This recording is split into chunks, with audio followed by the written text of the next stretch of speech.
Oh, welcome back to Life After Corporate, my friends. As you can tell, I'm in a fantastic mood. We have such a wonderful guest with us here today. According to Forbes, Ellen Melko Moore is America's top LinkedIn thought leader. Her company specializes in helping business owners multiply revenue by niching up their most lucrative client by creating a bitch slap of truth message for their most important audiences. And we can't wait to dive into the bitch slap of truth. There's never been a time where this has been more relevant than where we are right now in this world in 2025. Welcome, Ellen Melko Moore. Thank you so much, Deb. I am honored to be here. It's very exciting.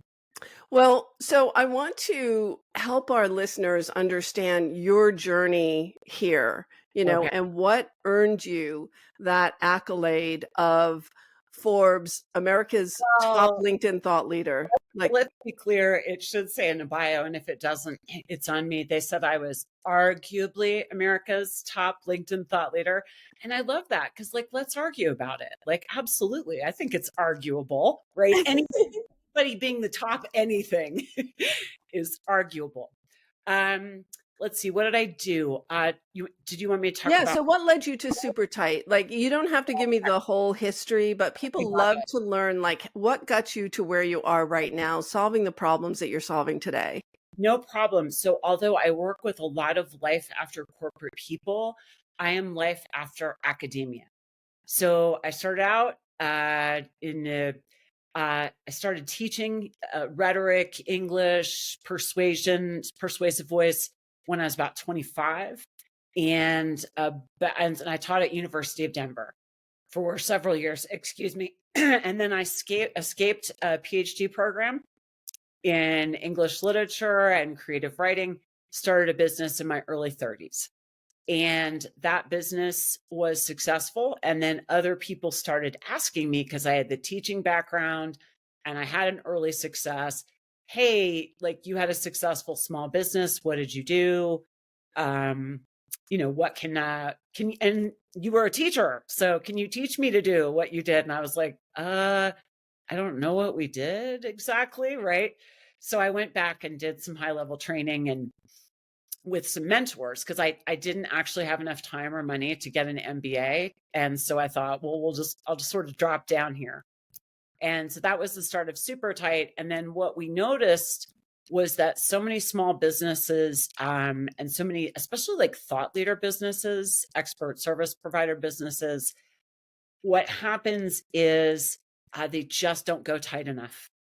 So this concept of, we call it niching up, which is of course a joke on niching down. And we say niching up because there's always an audience that's better for you, that's more specific. So our company's called SuperTight because a SuperTight brand and a SuperTight audience are unmistakable. You know them, you hear them, you see them.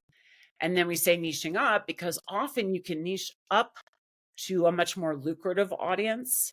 You can have an audience that will pay $25,000 for services that other people will complain about paying $2,500 for, right? So especially with new thought leaders, we want them to focus on a specific audience, be able to get those top dollars so they can build quickly, and then wind up with some messaging. And so, of course, that pairing of audience plus articulation is literally what I started teaching all those years ago.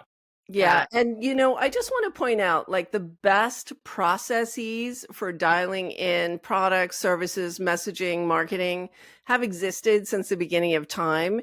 It's right. How you keep it really current that matters. Yeah. And I was thinking about that today. But I won't digress down that path about how, the process for developing a business, a good, solid business strategy hasn't changed since the beginning of time. But how you show up has. And right now we are in a market where trust is eroded. Skepticism is at an all-time high. Yeah. Coaches and consultants are panicking. They don't know how to sell in an unstable economic climate. Right. And they're discounting their services. And yet their messaging could not be more generic. And everyone's using ChatGPT. We were talking about. That doesn't help either. Exactly. Your chat GPT messaging probably doesn't help. Yeah, no, you're absolutely right. And I think, as you said just before when we started chatting, this is also such an exciting time though for those reasons. I love how you said like trust, all-time low, cynicism or skepticism. You know, since 2018, just by the way, that is the year that the bubble burst on high fee, high ticket, online courses. We're talking 7 years ago in 2018 is when people basically said that the market, the internet said, you know what? I'm tired of paying $10,000 for courses that don't return on results. Right. And it's 7 years later, and I still see people trying to sell $10,000 courses when they don't have their brand and everything dialed in. I can't tell why this offer is different. I was tired of the word transformation 10 years ago. Mm-hmm. I want to be clear. Like when I say I'm tired of a word, I don't mean I'm tired of the thing itself. I'm just very word sensitive. So I notice when we see things. And so like you said, I mean, we have just got, we've got so many people really looking for answers who really want to get help. And then they get absolutely overwhelmed by things that just unfortunately sound the same. That They don't. sound the same. And, there's also a lot of over promising and under delivering going on as well. So it's hard to weed out who is the true expert. It's like, who's behind door number 1, door number 2, door number 3, like which is the expert that you can really trust. And I agree with you. I have this, when things get tough and the tough get going, it's just like, it excites me when it's a difficult market, right? I feel the same way. Now, Deb, you said just before we started recording, like that's the time for leadership. Like that's when leadership really emerges. And like, that is what's so exciting about it. And we're going to hit these points. We do hit these points as human beings over and over again, right? Where things get saturated, ideas get saturated. And now it's just time to move to a new space. Yeah. But the fact that if you are in a business of any kind, or considering being in a business, if you can offer your clients certainty in a world of uncertainty, and now we're getting into not just the messaging, but the emotional context of how they feel. Do they feel guided and supported? Do they feel like you, the expert, is an expert in them? Yeah. And time again, when we've got clients that we're helping go to a more specific audience, let's say you've got a leadership company, an HR leadership, you're an independent consultant, you've got a small business, HR leadership, maybe that's your corporate background. Like I have a client right now who just went from a very successful high 6 figures doing that. She's taking the next step into becoming the number one person and the number one expert in HR leadership for the trades, right? Building and trades, concrete, construction, all that kind of stuff. Well, when we looked around, it turned out that was absolutely blue ocean. Yeah. There's not a lot of blue ocean left these days. So finding your blue ocean, and this is a message to like all fractional CXOs, whether fractional chief people officer, fractional CMO, there has to be a door that you walk through, a problem that you solve with people you serve. And I hesitate to use the word transformation. No. I don't mean that you can't use it in normal. Like when people are like promising in their advertising a total transformation of your experience, I'm just like, no, not in ordinary language. Please use that word. Yeah. So how do you dial it in? Let's give people some how to. Do you mind if I push back on that? No, go ahead. On the blue ocean thing. Yeah. There is so much blue ocean left. There's so much blue ocean left. But it's what happens is, in the case of the person I was just telling you about, once we just took a look and figured out like, hey, like almost all HR leadership stuff comes from corporate or Fortune 500 backgrounds or white collar backgrounds, there's an entire world of HR leadership that this person in her company could step into, and she has a chance to literally become number one in the world. Wow. That is always the case. If you are coaching any group of people, we can find a more specialized group of people within those people. And so I want your people who are listening to this or watching, so we don't have a visual of this, but like picture a triangle. We call it the Holy Trinity of SuperTight brand. And on one end of our, and this is like you were talking about, like the cavemen would have been doing this, right? Well, or whoever was around when people first started building the wheel, right?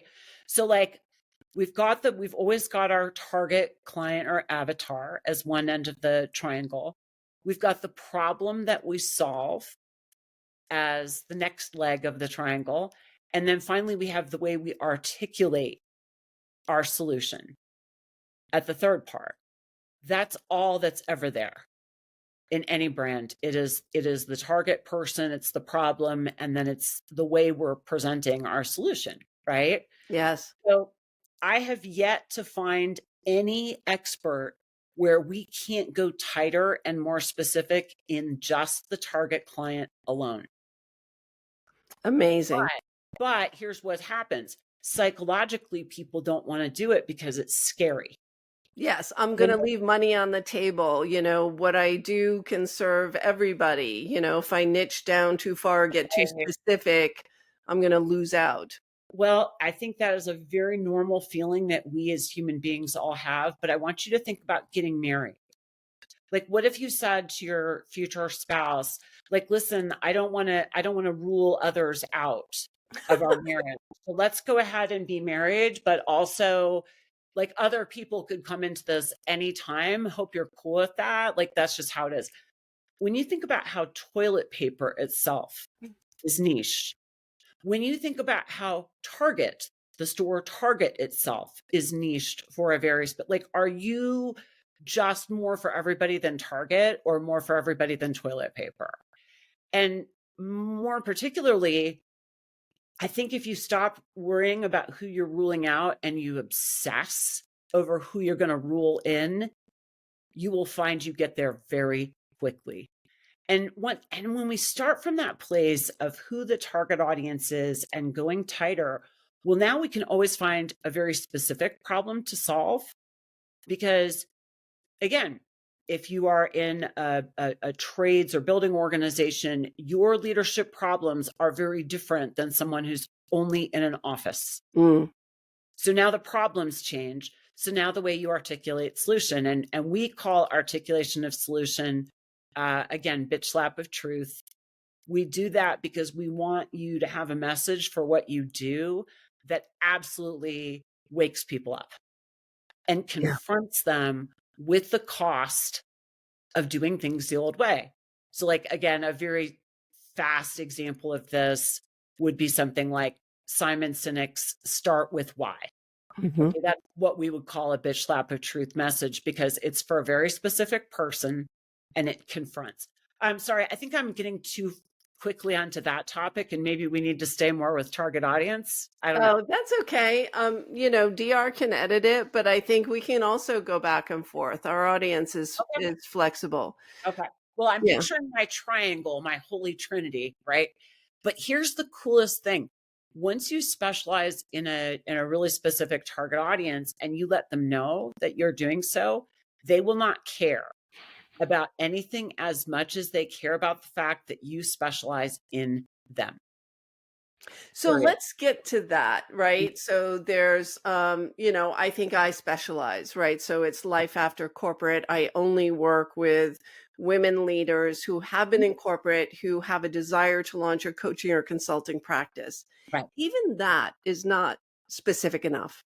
Well, what's funny about it, I think this is good to like 10 years ago, that would have been like one of the tightest places in the market. Like if I was hearing that for the first time, I'd be like, oh my gosh, that's amazing. Right.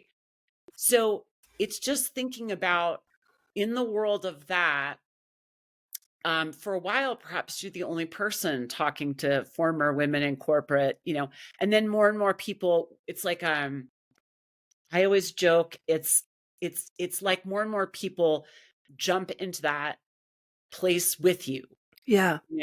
and so then, like, what I would say is, great, let's look at all the different women in corporate, or sorry, about to leave, leaving, or have left, and let's choose an even more specialized audience in that group that we can really focus on.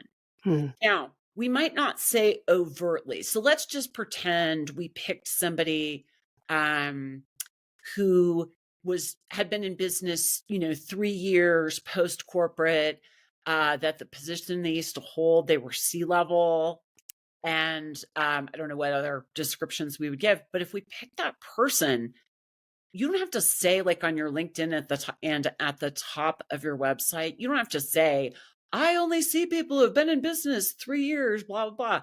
But the more you talk to just that person and think about just that person's problems, they will pick up on it.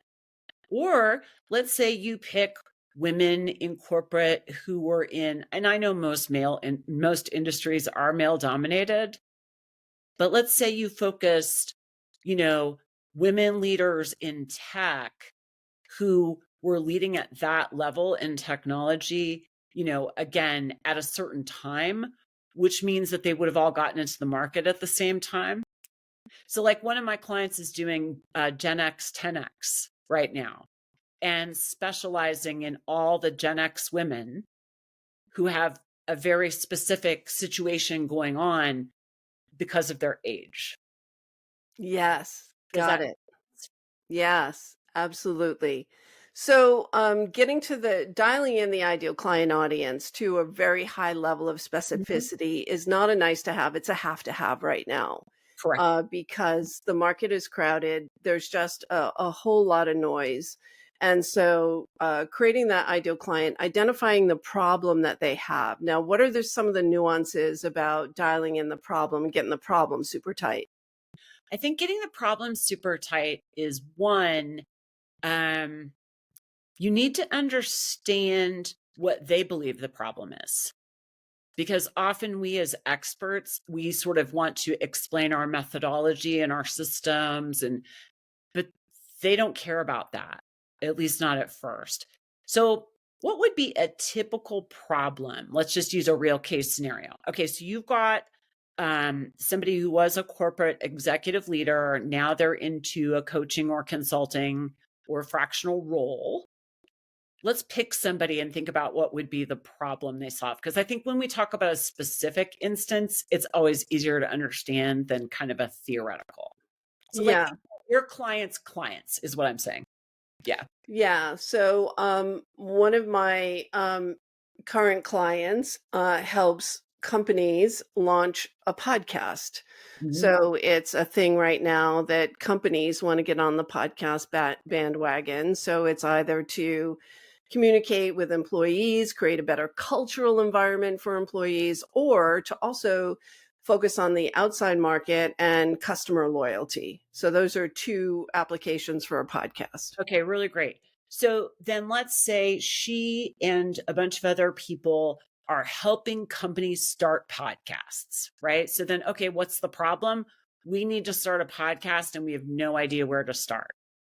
Well, if your client were then to solve a problem for, let's say, a very specific kind of company that wanted to start a specific kind of podcast, that's one thing. Another problem that they could attack is, hey, it's not just that I want to have a podcast. My problem is I want to have a profitable podcast. So now we've got a whole new different problem because most podcasts are not profitable. The vast majority are not profitable. So you can have it, but is it really doing any Is it good? doing anything for you? Right. Right. Right. So now the problem I'm solving for you, if I was that person, is not just that I'm going to help you put together a podcast. No, I'm going to show you from the beginning, how do you solve the problem of wasting years of your life on putting together a podcast that isn't profitable. So now I've changed the problem. I'm saying the problem isn't that you don't have a podcast. The problem is you don't have a pathway to create a podcast that is actually profitable. Let me show you my proof that I have done that. And I'm going to start showing you in my content all the different things you want to think about to make sure it's profitable. So I've now changed the problem. Does that make sense? Yeah, it does. And, I think what's sometimes tricky, and that makes total sense. And I can't wait for her to listen to the show and get that little piece of advice that Ellen just dropped for free, which was amazing. Is that where my clients tend to go is marketing, right? So they go right to marketing before they niche into the problem and the ideal client. And that's where then they tend to go, well, let me buy a marketing program that, right, that's going to help me get more clients. But when you haven't dialed in your message or the specific person that you help solve the specific problem that you're solving, then your message is just going to fall flat. I mean, we were talking before we started recording about the Hamptons. Just imagine that I'm going to build this absolutely sweet new place in the Hamptons, but there's no foundation dug. There's no cellar. I'm just going to start like on grass, on beach grass. I'm just going to start putting up boards. This is going to be my mansion in the Hamptons, right? Like it has no integrity. Their brand is essential. If you don't have this put together, who the target client is, what the problem you solved, and how you're going to express it, you can do all the marketing you want. Can I be a little bit un-PC? Yeah, please. We'll just mark it explicit. Well, it's fair. So marketing is me running around telling everyone, as we like to joke, how sexy I am, how great I am at sex. That's marketing. Other people talking about that is brand. And it just means that until you have the stuff positioned and ready to go, you running around showing everyone how wonderful you are at something is a complete waste of time. And you can go talk to, AI and figure out like, what's the problem I solve and who's the person I solve it for? And AI understands all that. AI does not understand and cannot help you understand the complexities of a marketplace that changed since yesterday. Right. You know what I mean? We are in this environment where things are changing day to day. And if you're selling the same services that you developed 5 years ago, if you're using the same messaging that you created 5 years ago, then you're tone deaf to the market and they will tune you out. So I'd love to talk about that bitch slap of truth, because we're going to put that in the title of the show. And when I saw you on stage, so we're both members of the Dames. I've talked about the Dames before, and we'll put a link to the Dames in the show notes as well. And you delivered the bitch slap of truth at the latest Funference last October. Really blew me away. So let's talk about, how not to be tone deaf and how to position yourself as an authority who can solve the problems that people are experiencing today. Okay, got it. Yeah, so once you understand, like it's actually really exciting, Deb, like you said before, once you understand, okay, we're in this crowded marketplace. There's all these people that have been let down by $10,000 courses and also by $100,000 consultants, all that kind of thing, right? And so we just want to make sure that we say something that they've never heard before.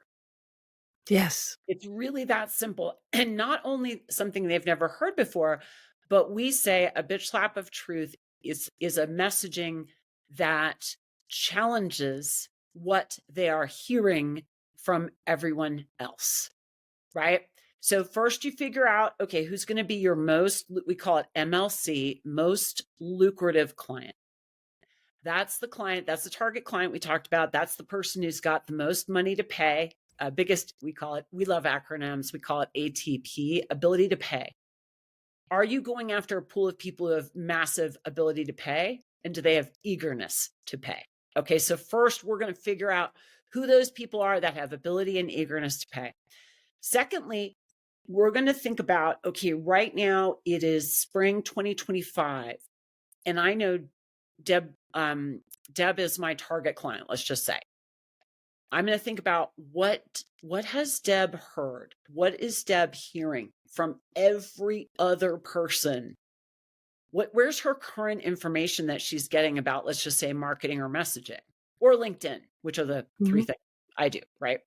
So I want to challenge something that you've heard from every other person, because we know from a sales position that that is so challenging the dominant idea, challenging dominant perspectives, getting people to think differently is one of the most powerful sales drivers you can have.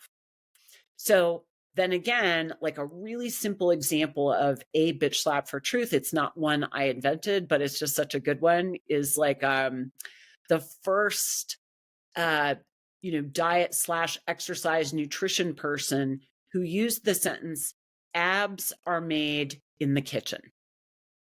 Love that. And I don't know who that person is. I should find out, but I'm sure that T knows.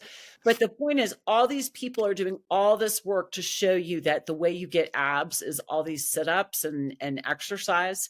This person is pointing out, he's challenging the entire marketplace.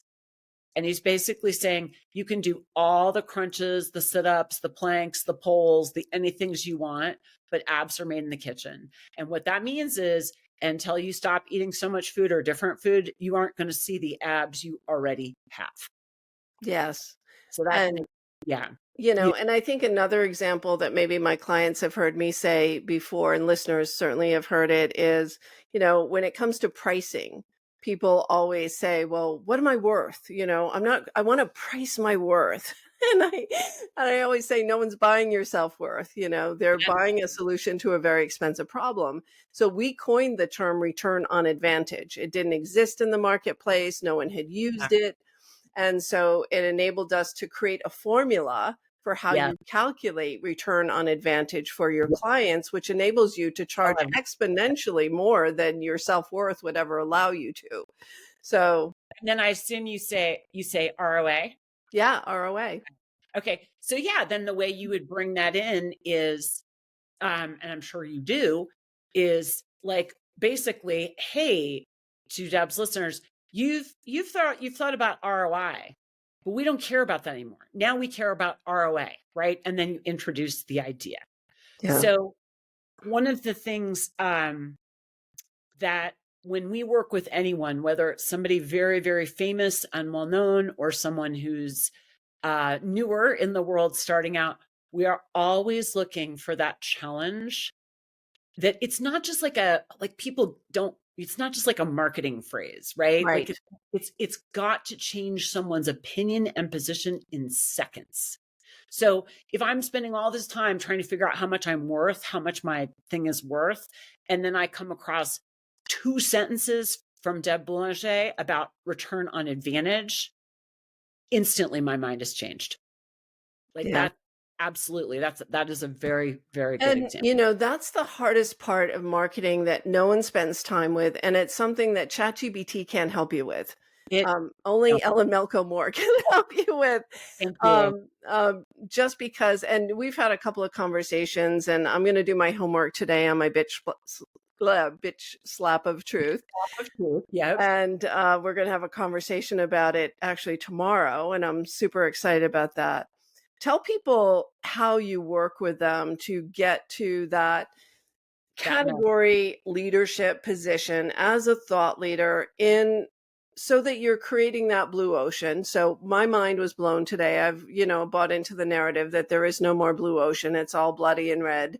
But, Ellen says there is blue ocean if you work to uncover it and position yourself correctly. Yeah, it's really like a metaphor for that just occurred to me, Deb, is like, if I say atoms are the smallest unit of the physical world, there is nothing beyond atoms, right? And then we go down, there's a whole subatomic particle world, right? So when people are talking about red oceans, they're talking about that atomic. There is a ocean, there is a quantum world of blue ocean. it's just psychologically difficult for people because they worry again about who they're ruling out instead of deciding to become the top specialist.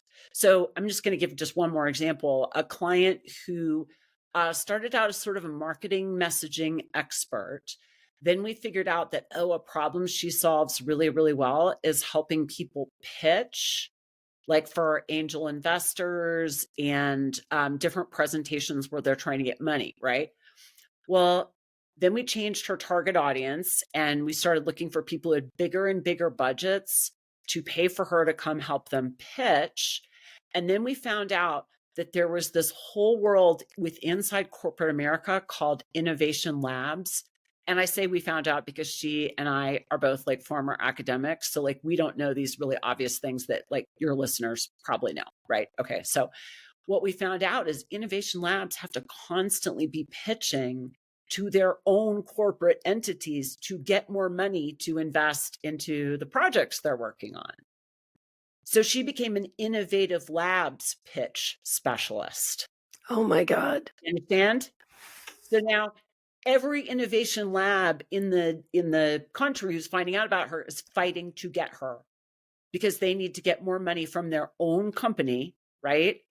To put into their projects. And they need to show that their division or team of the lab is doing something better than anyone else. So my point, does that make a sense how that's That makes so much sense. And it's so brilliant. Like my mind is going like, how does she figure that out? How does she do that? Well, I helped. Right? But you don't just need me to help. You can also like use the marketplace to start to tell you and lead you. But once we saw there was a real hunger and that nobody was pitching to that specific group of people that needed help.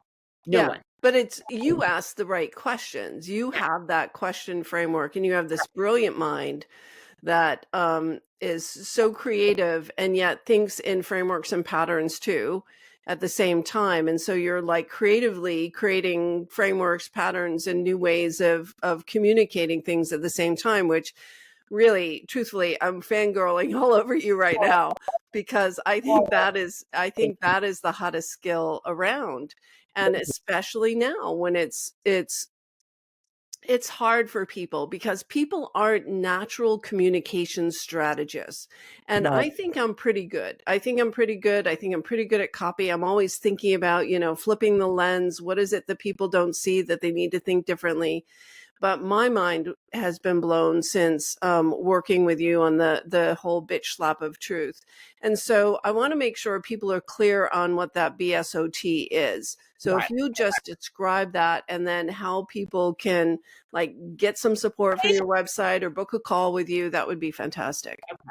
Yeah. So a bitch slap of truth is a message that any expert is going to use, and it's going to be where you confront your audience with something they've never thought about before. You're going to confront them with the cost of something. So bitch slap of truth messaging is what we do at SuperTight. We help people create, if you think about someone like Simon Sinek, just because I mentioned him earlier, he was a business consultant until he came up with a bitch slap of truth called Start With Why, which developed a whole theory. And now he's not a business consultant anymore. He's Simon Sinek. Do you know what I mean? He's in a class all by himself. Correct. Okay. And I'm not saying I had anything to do with that. I'm just using him as a example, right? So the way you create this type of message, step one is you figure out who's going to be this most lucrative client for you. And you want to pick the tightest you can go, right? And I know that may not be easy psychologically, but let's just make sure that whoever it is, you're definitely choosing someone who has a budget. Let's start there. They've got a budget big enough to pay for you. Okay, who might that person be? And we figure out that. Next, that person, your target client, what is the myth, trend, or idea they're hearing from all your competitors right now? So right now, you listener, watcher, think about like all your competitors in your industry. What ideas is everyone talking about right now? right? And any particular time, we know this, there's always trends, there's popular names, there's, oh, everyone has to care about blah, blah, blah now or whatever, right? So what you want to do is think about what your target audience is hearing from everyone else who's kind of in your industry or competition at a particular time, right? Not what they were hearing 5 years ago, not 1 year ago, now. And then your bitch slap of truth is going to turn that shit on its head. It is going to challenge that very common assumption.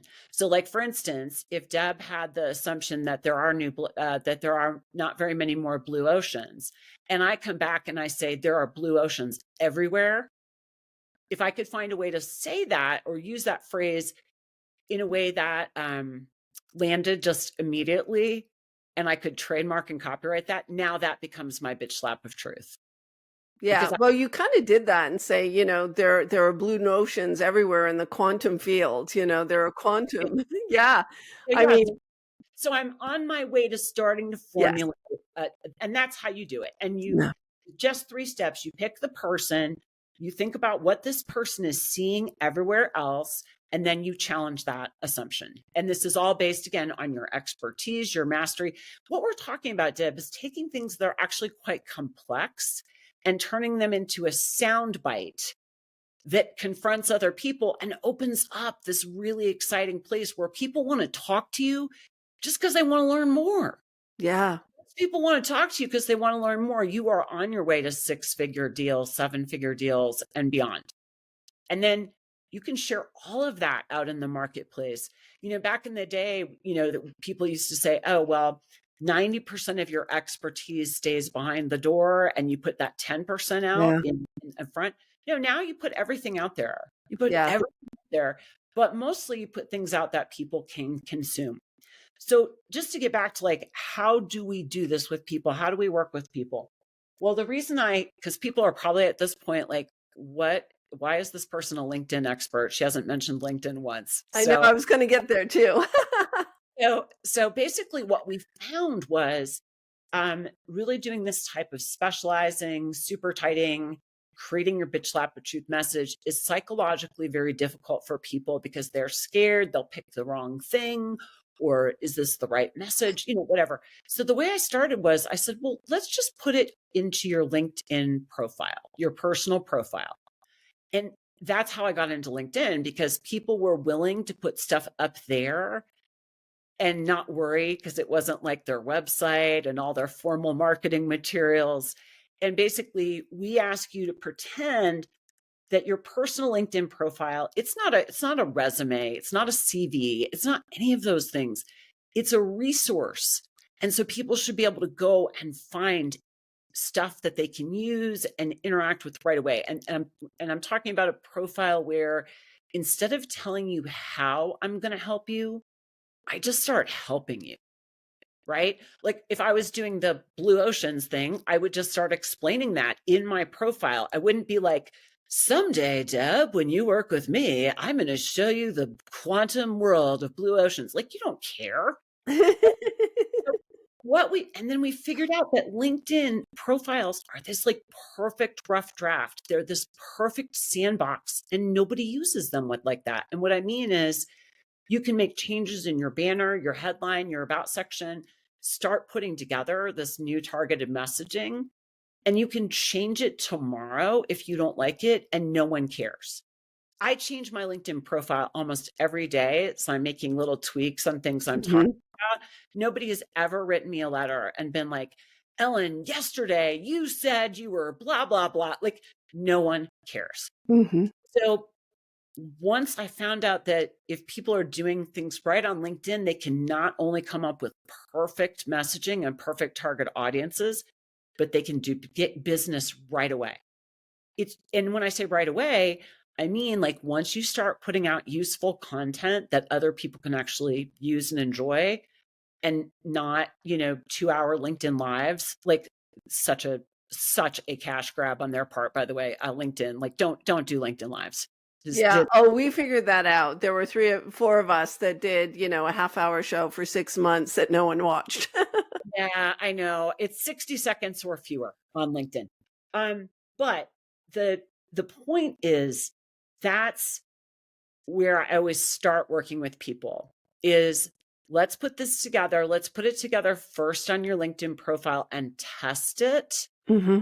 Because if we've set this up correctly, I should be able to invite 10 people who are your perfect target, right people. And we should be getting 9 out of 10 of those people to agree to connect. And of those 9 people, at least 6 people should actually write back and say, oh my gosh, your headline's amazing, or tell me more about this. Like it's really just a great place to get people started. And you can start to you can get clients right from LinkedIn if you're putting things together correctly and not doing what everyone does, which is use LinkedIn as a sales page. If I know it's kind of a long answer, No, but that's a great answer. It really is great. And that's your playground. I mean, we even in our Life After Corporate community, we help people start leveraging LinkedIn, and that special spot right underneath your name is like your playground to have some fun with. So, Ellen, I'm sure people are listening to this. I know they drew the triangle. I know they're taking notes. Mhm. Where can they learn how to work with you on creating their bitch slap of truth? Because I know they're going to want to do that. 2 ways. You can absolutely just message me or ask to connect with me on LinkedIn. That's actually a really great way to start. My name is Ellen Melko Moore. I'm the only one that exists of those 3 names. Mm-hmm. So you'll be able to find me and just send me a connection request. And please tell me that you heard me or saw me on Life After Corporate so that I'll pay special attention to you. And you can also check us out at supertightlinkedin.com. And I recommend going to my LinkedIn profile because it is full of juicy content like this that you can use right away, Mm-hmm. put some stuff together that is going to make a difference. And I do just want to say, like, what's so awesome about LinkedIn is that 99% of what is on that platform is so stupid. It's boring. It's corporate. No offense to corporate people. It is, hey, we're so psyched. I'm like, if I see another post that starts out with, I'm so excited that blah, blah, like, I don't care. I don't know you. Give me value, right? Yeah, I mean, Yeah. we could then spend a whole nother hour on Oh, hook you. story, Yeah, paradigm shift, call to action, because your exactly. bitch slap of truth, you have the primary one, but you also have little micro BSOTs in every Yeah, single post that you my write. BSOTs. And my point is, I want people to feel above all things so excited when they hear what an amazing time this is. Like, these things may take a little work, a little massaging, a little nuance, but there is room for every single person who's listening to be their version of whoever it is they want to be. Like, whoever that person is that you idolize, that you love their book or their podcast, you are going to be that person. It just is dialing this stuff in a little bit and then being consistent with a bitch slap of truth that is your own, Mm-hmm. right? And if you look at Mel Robbins or Brene Brown or Simon Sinek, or I could go on and on and on, they each have a very specific message that we associate with them. And you can have the same thing. And once you really zone in on that, everything else falls in place. Back to our mansion in the Hamptons, our mansion of marketing, our mansion of business. If we don't have those foundations dug right, the whole shit's going to fall down. Yeah, We can get this part right, is what I'm saying, yeah, and the rest of it gets so much easier. So I want people to just feel encouraged that they are so much closer than they think yeah, to getting there. yeah. And the timing is perfect, so don't Yeah, don't worry about the sky falling. The sky is not falling. not fall. People It are not going to buy anything ever again for the rest of their lives. You don't have to reduce your prices or go out of business. Just tell a more powerful story. Yeah, please don't. Please raise your prices. Please go after someone with an actual budget for your work. That's huge. And set yourself up as something special. Get super tight. Go after that really specific target client and start to become a specialist. because the more you do that, the more in demand you will be. And we've seen many people go on journeys where they're starting out at $250 an hour. Yes. And in 18 months, they're selling packages that are $250,000. Amazing. Yeah, it can be done. Well, we're going to call that a wrap, my friends. Ellen Melko Moore, thank you so much. Thank you. I had such a good time talking about this stuff. And I look up to you. I adore you. You're fantastic. And I know people are so lucky to have you, Deb. Oh, thank you so much. I'm going to make this required watching for all of my groups because it's so important and so timely right now. So thank you so much. That's it, my friends, for this episode of Life After Corporate. If you loved this episode, please do us a solid. Write a review about how amazing the conversation was with Ellen Melko Moore about the BSOT. Follow us on Spotify, Apple, YouTube, whatever your favorite streaming platform is. And we will see you same place, same time next week. Take care.